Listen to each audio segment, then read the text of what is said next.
మన ఆంధ్రప్రదేశ్‌లోని ఒక అత్యంత విషాదం అయితే నెలకొంది. నిజంగా ఇప్పుడు ఈ విషాదం గురించి చెప్పిన తర్వాత 100% మీరు భయభ్రాంతులకు గురవుతారన్నమాట. అంత దారుణమైన విషాదం అయింది. నిజంగా దాని గురించి ప్రతిదీ కూడా మీకు pin to pin, point to point చెప్తాను. అసలు అది ఎక్కడ జరిగింది? ఎలా జరిగింది? అనే విషయాలు ప్రతిదీ కూడా మీకు వివరిస్తాను. మీకు ఒక క్లారిటీ వచ్చేస్తది. ఎందుకంటే నేటి సొసైటీలోని మన చుట్టూనే ప్రమాదాలు పొంచి ఉన్నాయి. మనం వాటిని గ్రహించలేకపోతున్నాం. దానివల్లే మనం మనలో చాలామంది అయితే చనిపోతున్నారు. అకాల కారణంగా అయితే వాళ్ళ చేతుల్లోని హత్య అయిపోతా ఉన్నారన్నమాట. సో, అందుకే చెబుతున్నాను నేను. ప్రతి ఒక్కరు కూడా అలర్ట్‌గా ఉండాలి. ఇప్పుడు చెప్పబోయే విషయాలు చాలా కీలకమైన అంశాలు దీంట్లోని. మీకు ప్రతి విషయం కూడా మీకు ఫ్యూచర్‌లో అవసరపడేదే ఉంటదన్నమాట. భవిష్యత్తులో అటువంటి సిట్యుయేషన్ ఒకవేళ ఎదురైతే గనక మీరు దాని నుంచి తప్పించుకొని మీ ప్రాణాలు కాపాడుకునే వాళ్ళవుతారు. అటువంటి విషయాలన్నీ దీంట్లో ఉన్నాయి. ప్రతిది కూడా మీరు క్షుణ్ణంగా వినండి లాస్ట్ దాకా మీకు అర్థమవుతుందన్నమాట. అసలేం జరిగిందంటే మన ఆంధ్రప్రదేశ్‌లోని ఏదైతే కాకినాడ ఉందో, కాకినాడలో జరిగింది మరి ఈ సంఘటన. ఎలా జరిగిందంటే, ఒక కుటుంబం చక్కగా బతుకుతా ఉంది. ఆ కుటుంబంలోని ఒక వ్యక్తి చనిపోయారన్నమాట. అంటే ఆ కుటుంబం యొక్క అమ్మమ్మ మాట. అమ్మమ్మ చనిపోయింది కాకినాడలో. ఆ కాకినాడ పక్కనే పల్లెటూరు మాట వాళ్ళది. కాకినాడ వచ్చారు. ఎవరిది? ఈ అమ్మమ్మది కాకినాడ మాట. అమ్మమ్మ అంత్యక్రియలు జరుగుతా ఉన్నాయి. ఆ అమ్మమ్మ మనవడు ఉన్నాడు కదా! ఆ మనవడు అదేవిధంగా మనవరాలు కూడా వచ్చారు. ఆళ్ళ అమ్మమ్మని చూసి పాపం చాలా బాధపడ్డారు. ఎందుకంటే చిన్నప్పటి నుంచి కూడా పెంచింది. చిన్నప్పుడు ఆళ్ళకి కావాల్సినవి కూడా తినుబండారాలు గట్టా కొనిచ్చేది అన్నీ కూడా ప్రేమ ఉంటది కదా!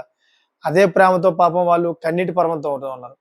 ఇటువంటి క్రమంలో ఏమైందంటే, ఏదైతే ఈ అంత్యక్రియలు జరుగుతున్న సమయంలోనే ఈ మనవడు, మనవరాలు వీళ్ళిద్దరు కూడా టీనేజ్ వయస్‌కి వచ్చేసారన్నమాట. ఈళ్ళు చిన్న వయసేం కాదు. దగ్గరకి వీళ్ళకి ఒక 18 ఇయర్స్, 19 ఇయర్స్ ఆ వయసులో ఉంటదన్నమాట.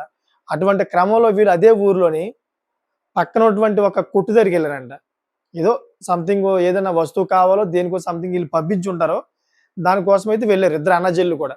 వెళ్తే అటువంటి క్రమంలో అక్కడ కొంతమంది యువకులు మాట. వాళ్ళేం చేశారంటే వాళ్ళ చెల్లిని కొంచెం అసభ్యంగా మాట్లాడడం, కొంచెం రాంగ్‌గా అక్కడ వాళ్ళు ట్రీట్ చేశారు. ఇలా రాంగ్‌గా ట్రీట్ చేసేటప్పటికి ఎవరైతే ఈ చెల్లి అన్నయ్య ఉన్నాడో, అన్నయ్య వాళ్ళందరికి కూడాను "మీ అందరికి బుద్ధి లేదా? ఇదేంటిది మీరు ఒక ఆడపిల్ల దగ్గర ఇలాగే మాట్లాడతారు" అని చెప్పేసి ఆ కుర్రవాడు ఆళ్ళతో వాగ్వాదం పెట్టుకున్నాడన్నమాట. ఒక రకంగా చెప్పాలంటే గొడవ జరిగింది. సో, ఎప్పుడైతే ఈ గొడవ జరిగిందో, ఈ గొడవ కాస్త ఎక్కడి దాకెళ్ళిందంటే, వాళ్ళ కుటుంబీకుల దాకెళ్ళిందన్నమాట. ఆల్రెడీ వాళ్ళ కుటుంబంలోని పాపం వాళ్ళ అమ్మమ్మ చనిపోయింది. ఇంకా అంత్యక్రియలు ఇంకా జరుగుతా ఉన్నాయి. ఇంక పూర్తిగా అవ్వలేదు. మళ్ళీ ఇదోకటి పడొచ్చిందన్నమాట. ఇటువంటి క్రమంలోనే మొత్తం పెద్ద మనుషులందరూ కూడా తిట్టారు. ఆ పిల్లలందరూ కూడా పిలిపించి, "ఏంటిది ఇటువంటి పనులేంటి? ఆడపిల్ల దగ్గర ఇదేనా మీరు ప్రవర్తించే తీరని" చెప్పేసి పెద్ద మనుషులు కూడా కుర్రవాళ్ళని తిట్టారుమాట. తిట్టిన తర్వాత వాళ్ళు వెళ్ళిపోయారు. అక్కడి దాకా మ్యాటర్ క్లోజ్ అయిపోయింది. సో, వీళ్ళ అమ్మమ్మ అంత్యక్రియలు జరుగుతున్నాయి కదా! సాయంత్రం కూడా కొన్ని కార్యక్రమాలున్నాయి. ఇయన్నీ కూడా చూసుకుంటా ఉన్నారన్నమాట. ఇలా చూసుకుంటున్న క్రమంలోనే ఎవరైతే యువత ఉందో, ఈ యువత ఫుల్లుగా మద్యం తాగేసి, వాళ్ళ ఇష్టానుసారంగా వచ్చి, ఈ కుర్రవాడు ఎవరైతే ఉన్నాడో, ఈ కుర్రవాడిని ఒంటరిగా ఉన్న సమయాన్ని చూసి పట్టుకొని అత్యంత దారుణంగా కత్తులతో నరికి చంపేశారండి. చూడండి ఎంత దారుణం ఒకసారి. ఇది మన ఆంధ్రప్రదేశ్‌లోని ఇంత దారుణంగా తయారవుతున్నారా జనాలు అని చెప్పేసి ప్రతి ఒక్కరు కూడా ముక్కు మీద వేలేసుకుంటా ఉన్నారన్నమాట. ఎందుకంటే నేటి యువత అనేది ఏంటి అందరూ కూడా చక్కగా బీటెక్ చదువుతున్నారు. మంచి మంచి డిగ్రీస్‌లో కూడా కోర్సులు చేసుకుంటా ఉన్నారు. మంచి జాబులకెళ్తా ఉంటారు. ఇప్పుడున్న జనరేషన్ గురించి అదే ఎక్కువ ఆలోచించుకుంటా ఉంటారన్నమాట. ప్రతి ఒక్కళ్ళు కూడా అదే ఆలోచిస్తారు. ఎందుకంటే నేనున్న సమయంలోనే పెద్దగా మా గురించి ఆలోచించేవారు కాదు. ఎందుకంటే అప్పట్లో చదువులు అలాగే ఉండేయి. నేను 2004 బ్యాచ్ మాట నేను 10థ్ క్లాస్. 2004లోనే పెద్దగా ఏముండేది చెప్పండి మీరే ఒకసారి? చదివినా గాని చదివేలే మావోడు ఏం ఉద్యోగం చేస్తాడులే అన్నట్టుగా ఉండేవారుమాట. వ్యవసాయం పని ఏదో ఏదైనా ఉద్యోగం అన్నట్టుగా అలా ఉండేదిమాట పరిస్థితి. కానీ ఇప్పుడేంటంటే ప్రతి పిల్లవాడు కూడాను అంటే వాళ్ళ ఎయిమ్ ఒకటే. మా పిల్లవాడు మంచి ఉద్యోగంకెళ్తాడు అని చెప్పేసి చదివిస్తా ఉన్నారు. ఇప్పుడున్న జనరేషన్ ఎవరైతే ఉన్నారో, చదివేసి ఉన్నారో, బీటెక్ చదువుతూ ఉన్నవాళ్ళు, వాళ్ళందరూ తల్లిదండ్రులు కూడా అదే ఆలోచిస్తున్నారు. అంతేకాకుండా వాళ్ళని చూసిన వ్యక్తులు కూడాను, ఈ పిల్లలందరూ కూడా మంచి భవిష్యత్తు ఉంది. వీళ్ళందరూ కూడా బీటెక్‌లు చేశారు. వీళ్ళందరూ చాలా తెలివైన వాళ్ళు.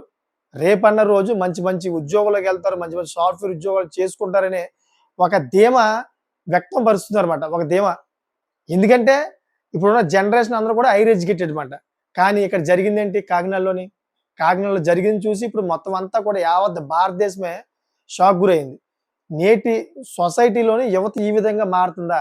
దేనికి వీళ్ళు అసలు బానిసత్వం అవుతున్నారు? అని చెప్పేసి ప్రతి ఒక్కరు కూడాను షాక్ గురవుతున్నారన్నమాట. అసలు అక్కడ ఎవరైతే చనిపోయాడో ఆ కుర్రవాడు తప్పేమి లేదు. ఇప్పుడు సపోజ్ మనకే అన్న చెల్లెలు అందరూ ఉంటారు కదా! అక్కలు, చెల్లెలు ఉంటారు కదా! సో, మన అక్కల చెల్లెల్ని ఎవరైనా గాని ఈ విధంగా అసభ్యంగా మాట్లాడితే మనం ప్రశ్నించమా? ఒకసారి ఆలోచించండి. మనమేంటి ఎవరైనా గాని ప్రశ్నిస్తారు.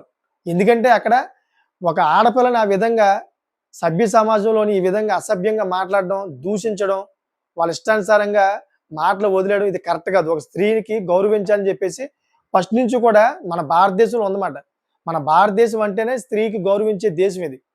సో, అటువంటి దేశంలోని ఇలా ఒక ఆడపిల్లకి అది కూడా నడి రోడ్డు మీద అందరి ముందు కూడా కుర్రవాళ్ళు ఆ విధంగా అసభ్యంగా గౌరవం లేకుండా కించపరుస్తూ మాట్లాడితే సొంత అన్నయ్య అడగడంలో తప్పే ఉంది.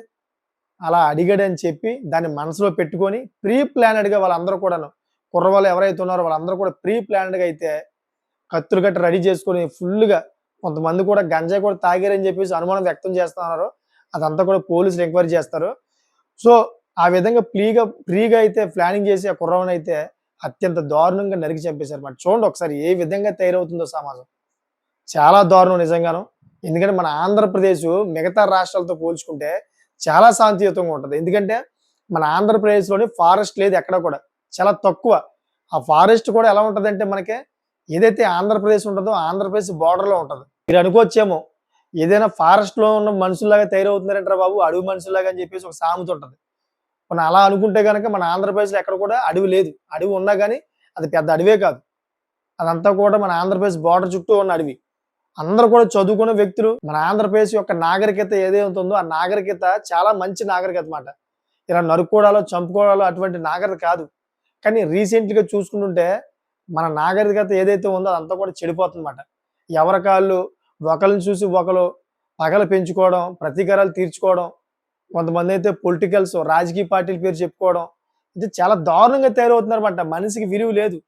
ఒక చిన్న మాట కూడాను మనసులో పెట్టేసుకోవడం, ఆ తర్వాత ప్లానింగ్ చేసి చంపేయడం. ఈ విధంగా తయారవుతుందన్నమాట. ఈ వీడియో చేయడానికి ప్రధానమైన ఒక కారణం ఉంది. ఏంటంటే, నేను ప్రజలకు ఒకటే చెప్పాలనుకుంటున్నాను. ప్రతి ఒక్కరు కూడాను మీరు బయటికెళ్ళినా గాని, ఒకవేళ మీ బంధువులతో అయినా గాని, లేదా మీ సొంత ఊర్లో అయినా గాని, అన్నెసెసరీగా వేరే వాళ్ళతో మాట్లాడొద్దు. ఒకవేళ ఎవరైనా తప్పుడు వ్యక్తులు నిజంగా ఉంటే గనక, అలా అటువంటి పనులు చేస్తే గనక 100% దాన్ని వీడియో చిత్రీకరించండి. వీడియో చిత్రీకరించి నేరుగా వెళ్ళండి పోలీస్ స్టేషన్‌లో కంప్లెయింట్ అవ్వండి. పోలీసులకి మీకు సపోర్ట్ చేస్తారు. పోలీసులు మిమ్మల్ని రక్షిస్తారన్నమాట. ఎందుకంటే రేపు అన్న రోజు ఒకవేళ ఏదైనా మీ మీద అటాక్ చేస్తే 100% పోలీసులే వాళ్ళని తీసుకెళ్ళి బొక్కలో వేస్తారు. నేను గ్యారంటీ చెప్తున్నాను.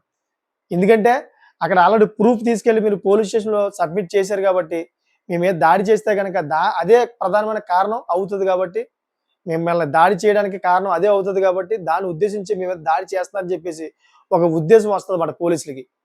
సో, అందుకని చెబుతున్నాను ప్రతి ఒక్కరు కూడా బయటికెళ్ళినప్పుడు జాగ్రత్తగా ఉండండి. నేటి సొసైటీ అయితే సరిగ్గా లేదు. ఎవరు కూడా సరిగ్గా అనిపించట్లేదు నాకు. ప్రతి ఒక్కరు కూడాను వాళ్ళ మైండ్ సెట్ ఎలా ఉందంటే, ఒక సైకోలా తయారవుతున్నారు చాలామంది. వాళ్ళ నుంచి అయితే చాలా జాగ్రత్తగా ఉండండి. ఎందుకంటే వాళ్ళు ఎలాగో పోతారు. వాళ్ళ ఫ్యామిలీని కూడా మొత్తం అంతా కూడా రోడ్డుని తీసుకొస్తారు. కానీ మనలాగా చాలా శాంతియుతంగా బతికే వాళ్ళని కూడా రోడ్లుకి తీసుకొచ్చి మనలాంటి వాళ్ళ యొక్క పరువును కూడాను రోడ్డున పడేస్తారన్నమాట అటువంటి వ్యక్తులు. అటువంటి వ్యక్తుల నుంచే మీరు చాలా జాగ్రత్తగా ఉండమని చెప్తా ఉన్నాను. అందుకనే ఈ వీడియో చేశానన్నమాట. చాలా దారుణమైన పరిస్థితి. ఎప్పుడైతే ఈ కుర్రవాడు చనిపోయాడో పోలీసులు కూడాను ఎంక్వైరీ స్టార్ట్ చేశారన్నమాట. ఎంక్వైరీ స్టార్ట్ చేసి అసలు ఏం జరిగింది? ఎలా జరిగింది? అనేది ప్రతిది కూడా స్టేట్‌మెంట్ తీసుకుంటా ఉన్నారు. దీని గురించైతే మొత్తం కాకినాడ అంతా ప్రజలందరూ కూడాను కొడతా ఉన్నారన్నమాట. ఛీ! నిజంగా ఆళ్ళ తల్లిదండ్రులకి కూడా బుద్ధుండాలి. తల్లిదండ్రులు ఈ విధంగా వదిలేస్తారా పిల్లలని చెప్పేసి తల్లిదండ్రులు కూడా తిట్టుకుంటా ఉన్నారు. ఎందుకంటే ఒక మనిషిని చంపేయడం చాలా పెద్ద తప్పు. అసలు మనిషిని చంపకూడదు. మనుషుల్ని చంపుకుంటే ఈ భూమి మీద ఎవడుంటాడు ఇంకా? ఇంకెవ్వడు ఉండడు. జంతువులు బతుకుతాయి మాట ఇంకా. మనిషి అన్నవాడు మొత్తం అంతా కూడా అంతమించిపోతాడు. అందుకని చెప్పేసే ఒక మనిషిని ఇంకో మనిషి చంపకూడదు. చాలా పెద్ద తప్పది. సో, అందుకనే ఇప్పుడు ఎవరైతే ఈ కుర్రవాళ్ళందరూ కూడా కుర్రవాడిని చంపారో, ఈ కుర్రవాళ్ళందరి పేరెంట్స్ కూడా ఇప్పుడు చెడ్డ పేరొచ్చింది. కాకినాడే కాకుండా మొత్తం ఆంధ్రప్రదేశ్ వ్యాప్తంగా అయితే అందరూ కూడా వాళ్ళ యొక్క తల్లిదండ్రులని, పేరెంట్స్‌ని అందరూ కూడా కొడతా ఉన్నారన్నమాట. ఛీ! ఇటువంటి వ్యక్తులేంటి? ఇటువంటి వ్యక్తులు కన్నారేంటి? ఈ పేరెంట్స్ ఎవరైతే ఉన్నారో ఈ పేరెంట్స్ యొక్క పెంపకం సరిగ్గా లేదని చెప్పేసి ప్రతి ఒక్కరు కూడాను కొడతా ఉన్నారన్నమాట. సో, అందుకనే చెబుతున్నాను ప్రతి ఒక్కరు కూడా జాగ్రత్తగా ఉంటారని ఈ ఏదైతే ఇన్సిడెంట్ ఉందో ఈ ఇన్సిడెంట్ తీసుకొచ్చానన్నమాట. సో, చూసారు కదా లేటెస్ట్ ఇన్ఫర్మేషన్ అంతా కూడా మీ ముందుకు తీసుకొస్తా ఉంటాను. నా ఛానెల్ సబ్స్క్రైబ్ చేసుకోండి. Thanks for watching friends.